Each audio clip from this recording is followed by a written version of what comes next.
Hello everyone, Kelvin here. So now, this is the second part of the video. We will be running through the movement deck. I'm just going to run through a couple of turns to show you how to play the game. So without further ado, I like to put all these 3 tokens up here first. So we're all ready. We've got our assets over here. And now we're going to start the first turn. Basically on this particular card, there is an order of play. If you are loss. Okay, so I will go with the order play first, draw the movement deck. So we're gonna flip our first card. Ooh, surface flag. Now, after we draw the first card, we have to read the fluff. Okay, but before we read, when we do once we draw this card, we will be able to see zone and 2. This is where we will then take our ship token. This ship represents our airship onto zone 2, which means we are 1 zone away from the enemy, which is right there. That's our distance. The reason that being is the distance is important is because our weapons have zones and ranges. Have ranges on them, so that will determine if we can use the weapons or not. So first off, we will read the fluff. The fluff takes precedence. It says ship suffers 2 hits. You may stop the flag attack before they attack by using any fighters or escort asset cards to bomb their location. Fighters used this way will be not available during the player's attack phase. Now, we can launch our fighters because our carrier, the Lyria's Pride, has fighter ships. If we do that, we won't be able to use the fighters during our attack phase. But we can look at what we have at the moment. We have assets, and we have armor, and we have support cruiser. Now, let's have a look at this little fella here. This particular asset says your ship launches decoy countermeasures against all projectile attacks. Discard to avoid surface flag, bombers, and torpedo attacks. Now, if we were to discard this card, play this card and discard it, that fluff we don't have to worry about it. For the sake of this demo, we will try to do the fighter stuff first. Let's say we want to keep this for something really special in case some emergency comes up. We want to use that one. For now, because it's the first turn, I'm going to go. Yep, I'm going to use my fighter squadrons to take care of that, so I won't get 2 hits. So my ship is safe, but I won't be able to use my fighters in the attack phase. Next is we need to roll a dice. It says roll for navigation and consult the result with the zone. Now the enemy ship has an AI, or rather the CPU will be based on a dice roll. Now we are in zone 2, so we'll be looking at this zone 2. It could either repair or shoot. Since it's the start of the game, we want it to repair because then nothing will happen. So we'll roll dice. We roll a 5. So roll a 5. Ooh, it's repairing its armor. Now, at the start of this game, the armor is full. So it's just doing nothing. It's repairing its armor. So we don't have to worry about that. It's repairing its armor. So that's fine. Next, player will start the command phase. Okay, in this phase, we got to determine what we can do now. We want to hit this enemy unit. So looking at our weapons, this is the ship weapons. We have torpedoes, fighters, and turrets. Now the turrets can only hit at zone 1. We are not in zone 1. Fighters can hit in zone 1 and 2. Zone 1 and 2, but the fighters are actually looking after these guys, so we can't use them.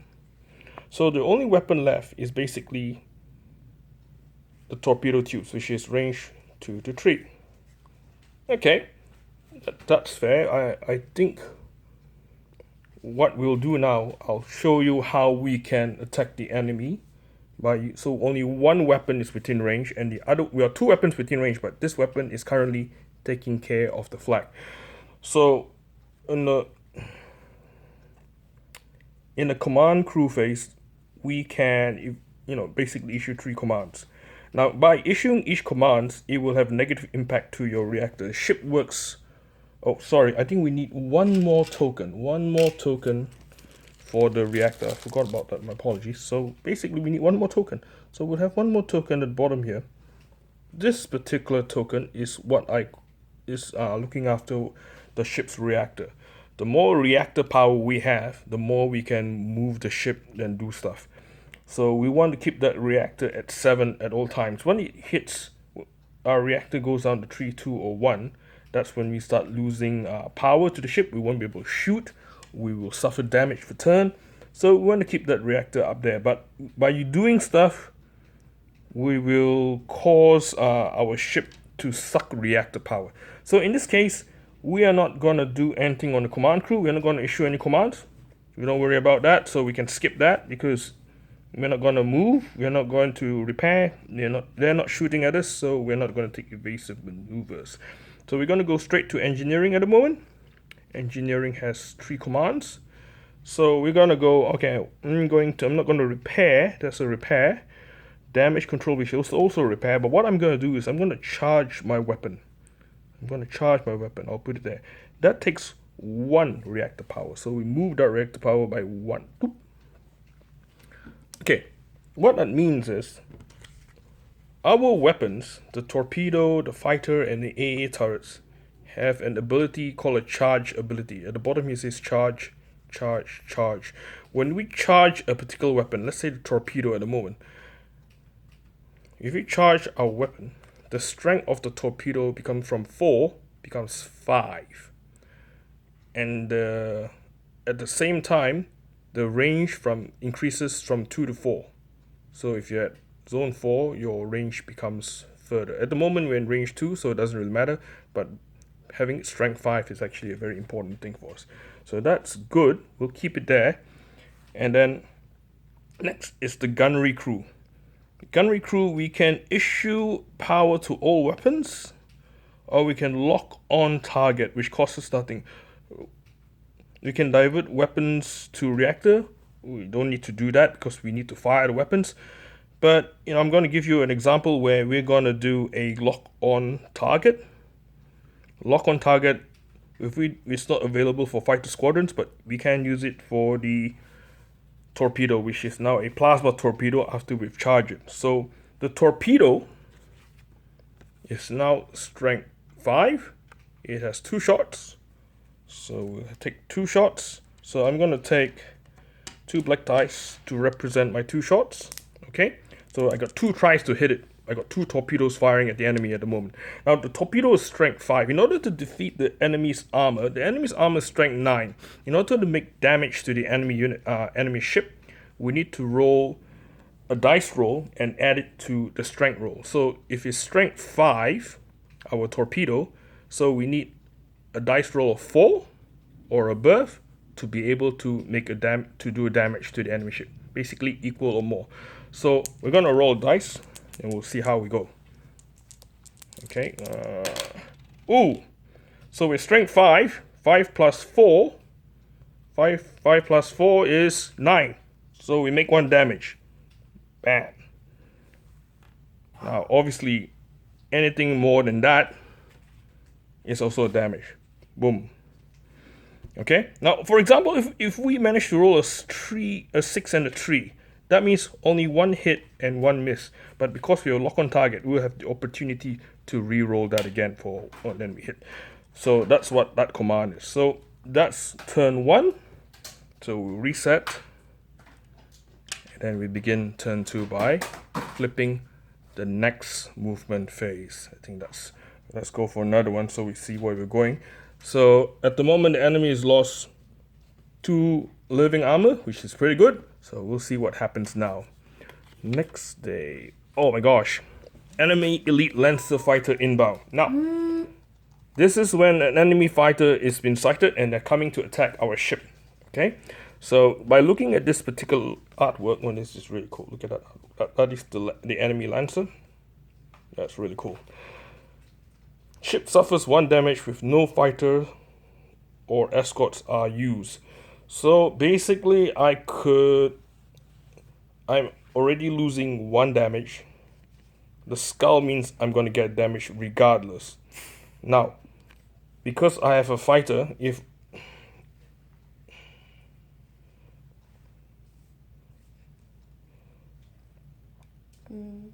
no, what escorts I use? Well, in order to get rid of this particular card, I can actually again use my fighter squadrons to remove this card. But if I have no fighters, that means if I don't do that, I'm going to get 1 damage right now. And I get a further damage if I don't have any SR weapons, which is the short range weapons. Now, that means that this particular card, if I'm going to be using these weapons to attack in this turn, I will have a further 2 damage. So basically, my two weapons here have been capped. I can't use any of them. So the only weapon, and then this is zone 1. So that's over there. So basically, this elite fighter is actually stifling us. We can't use our ship's short range weapons or our fighters, which is terrible. So that's why this is an elite lancer fighter. So that's inbound. So okay, we can't do it. And because of that, we're in zone 1. None of our weapons are within range because the torpedo needs to shoot at zone 2, not zone 1. Okay, that's that. We've moved to zone 1. We'll see what the enemy ship is going to do. We're going to roll the dice. I rolled 2. This is a zone 1, 1 to 2. Oh, so 1 to 2. It says 1 to 4 here. The enemy is going to shoot 3 times at 2 plus. Okay, oh my gosh. So I'm just going to put a dice here to remind me that this enemy is going to shoot 3 times at me. Oh yeah. Okay. Now we know that the enemy is going to shoot at us. What are we going to do? We could... Now comes the command phase. So the command crew goes in now. I go like, you know what? I could try to attack the enemy unit using my torpedoes before that. I could move my ship by all power to engines. Now, if I go all power to engines, I can move my ship backwards 1 zone or forwards 2 zones. At this point, I want to move backwards 1 zone. So that will cost me 1 reactor. Oh dear. And then in the engineering crew, I'm gonna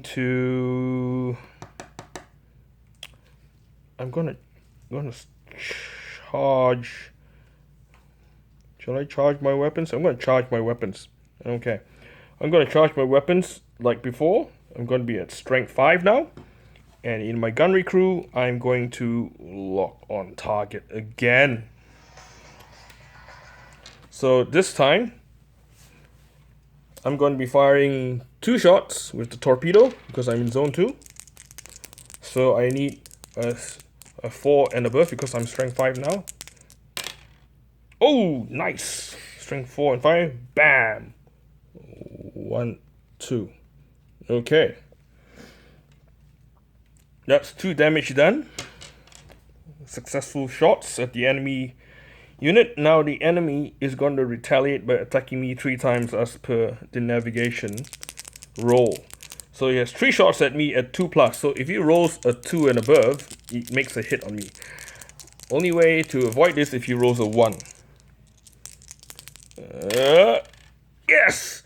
Only 2 hits and 1 miss. So I lose 1, 2. Oh my gosh, my armor is going down. Now, in order to demonstrate the assets, I can play these assets at any time. This particular asset is armor asset. I'm going to take this and I'm going to discard it. This one regains me 2 armor. So I'm going to discard this. Whoop, and I'm going to gain back my armor, which is all good. And, well, this is the end of the second turn. I'm going to reset all that. Boop. And we're going to go to the next turn. Okay, let's see what happens. Zone 4. Oh, suddenly the enemy is pulling really fast. It's trying to speed away. Now, in this particular movement card, It says, enemy is going full offensive. Now, this particular fluff says you don't have to roll for the enemy navigation. This one overrides this one. So basically, it's going full offensive is at 4. It's going to shoot you at 3 times at 2+, regardless. So, oh yeah. It's going to shoot me, so I know it's coming. So what can I do? My reactor is at it's at what do you call that? If I spend any more reactor power, I won't be able to shoot. But you know what? I won't be able to shoot my weapons, but my fighters will be able to still be able to launch. So what I'm going to do is I'm going to launch my fighters. So what I'm going to do is I'm going to go all power engines. That's going to cost me 1 reactor. Whoop. That's damage. Emergency. I'm going to move to 1, 2. Oh, this is nice. Now my fighters are within range. Now what I'm going to do now is I'm going to make a repair. And that's going to push my reactor bound back to 4. So I'm all good. So you saw that I moved 2 zones forward by all powered engines. And then now we're going to that way. Now because I'm in zone 2, oh, this is nice. Zone 2, my torpedo is within range. My fighter is within range. So both weapons can shoot. Right. But because I didn't charge it this time, so it's a normal strength. So that means the torpedo at strength 4, the fighters at strength 4. So over here, I'm going to lock on target. I'm going to lock on target for the torpedo. I'm going to fire the torpedo and the fighter squadron. Yes, that's what I'm going to do. I know the ship is going to hit me, but I don't really care because I think I can do more damage. I still have a lot of hull, so don't worry about that. So I'm going to take... The torpedo has 2 hits, 2 shots.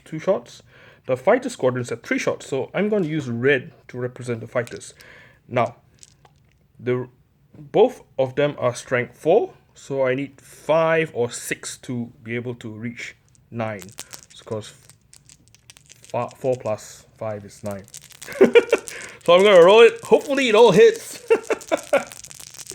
Let's see what happens. Okay, strength 4 hits. No hit. Okay. So basically 2 hits. Now, because I have lock on target, my torpedo gets a reroll, not the fighters. So let's maybe get a 5. No, that still fails, so don't worry. So 2 hits. So 1, 2. Oh! The enemy now has lost all its living armor, which is really good. Now, you know what I could do? I could play this particular asset. This asset is a support cruiser. If I play this asset during my attack phase, I can discard this card. If I roll 2+, instant damage between 1 and 4. Instant damage. Oh, well, if you roll a 6, it penetrates living armor and deals hull damage. That's if you roll a 6. But it doesn't have any living armor at the moment. So I could use this. I could discard this card and potentially cause more damage to this enemy ship. So I'm gonna do that. And guess what? The Luria Sprite 2 has a special ability here. Says coordinate asset ally support. Cruiser may make 2 attacks at a 3+ instead. So if I play this particular card, I can roll 2 attacks at 3+ instead of using this fluff. So that's what I'm going to do. I'm going to roll 2 dice. If I roll 3+, it means I'm firing twice instead of 1. I can do more damage. So 3+, come on, 3+. Still cause 1 damage. So lose 1 hull. There we go. That's it. So that's the... Oh, that's not the end of turn yet. Now the enemy is going to attack me with 3 hits. It's going to have 3 shots at 2+. So, oh boy. Alright. 2 misses, 1 hit. So I lose 1 armor. There you go. Okay. This is two turns at the moment. Obviously, I mean 3 turns at the moment that we've gone through. But as you keep on going turn by turn, what you need to do is you need to deplete. If that blue token there reach 0, you win the game.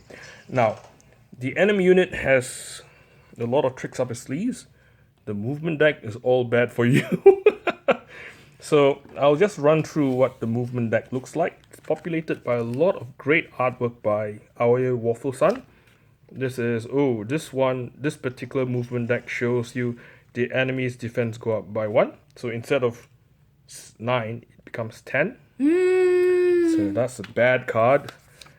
This particular card, bad weather. There's the fluff there. Reactor, and you have to spend 1 reactor engine to avoid instant hull damage. I mean, to avoid damage. So if you don't spend that reactor, you'll lose either 1 armor or one hull if you don't have armor. So that's also bad. Ooh, this one is enemy Granvia fighters inbound. Okay, this is almost similar to the elite one we just faced, but not as bad. It just means that you can't use your SR weapons. If you want to use your SR weapons, then you can lose. You can take 1 hit. Sometimes that's probably a tactical decision. I'll take 1 hit because I want to do other things as well. So, this one is interesting. I like this one. It says, support cruiser explodes towards the starboard of your ship. You may issue reactor crew to armor repair, which is down here. And to suffer no damage. Otherwise, explosion inflicts 1 hull damage and reduces your reactor engine to avoid the wreckage. So this one tells you you can issue that command, but you don't get a shield armor, but you either that or you lose 1 hull and 1 reactor power. So this is some fluff that can happen in combat. More of Aoi Waffles. Yes, that's my son's thumb. There's enemy bombers coming to you as well, similar to the fighters. And then you go through all these cards. Bad weather. Oh, supply ship. I should demonstrate. If you come across a supply ship, this is when you get to draw more asset cards. Like for example, this one. Your ship attempts to dock, so you roll dice. You roll dice. Ooh, we roll 2. So 2, 1, 2, 4. I draw 2 more asset cards. Okay, so that's the movement deck in a nutshell. It just demonstrates. Is there anything interesting? Obviously, this last one is if you ever reach this last card, instead of the end of the turn, the enemy will have to roll dice to see what to get on top of their navigation. So it's really bad. So they could recover a hull as well. So be mindful of that. So again, these are all the cards that you will see in the game. This is more of Aoi-san's beautiful artwork. What else do I need to tell you guys? Maybe I'll just go through some of the asset cards. Okay, these decoy pods are great for surface flak. Fighters can be used to destroy any ships that comes to attack you.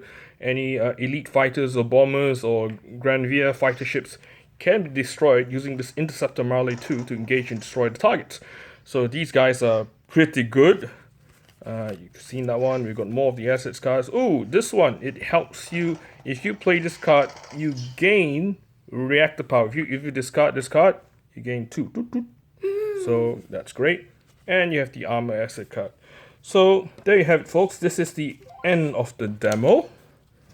I hope this is a bit more comprehensive. I mean, this is comprehensive enough for you guys to start playing the game. Again, I'll put the link to the game in the description below. There's this what you call the additional rules to tell you a brief summary of what all these icons do. At least the icons will tell you or prompt you what to expect or what you can't do or can't use. So that's the game. The game kind of, I mean, if you play the game, it takes about half an hour, depending if you don't die. It gets quite frustrating, but you know, it is doable. I played it. This is a prototype. Give me any feedback you want in the down below in the comments. If you like the game, you don't like the game, or if you have any ideas or that you like to see in this game. Basically, this is as best I could do as this concept for this game. Maybe if you have any even ideas on missions that you want to, you can think of some fan fiction that you want to write, go into the wiki link, and then you can message Aoi-san to expand the universe. I'd like to expand Rusty Front. It's really good. Okay, I think I've talked over my limit. I think I shouldn't talk anymore. Again, this Rusty Front, checked it out. Airship Pursuit by TheKealf Games, or that's me. And again, I'll also put Aoi-san's Twitter link and DeviantArt in the link in the description below, if for you guys to check out more of his artwork. And as a close-up to all the art, here, this is some of the stuff, some of the artwork. Those are the fighters. This is the engineering crew. And this is the command crew. There you go. Okay, this is going to be the end of the video now.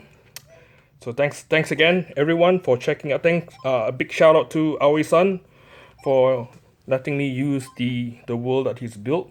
It's beautiful and fantastic. Check out his artwork. So yeah, what are you waiting for? Go play.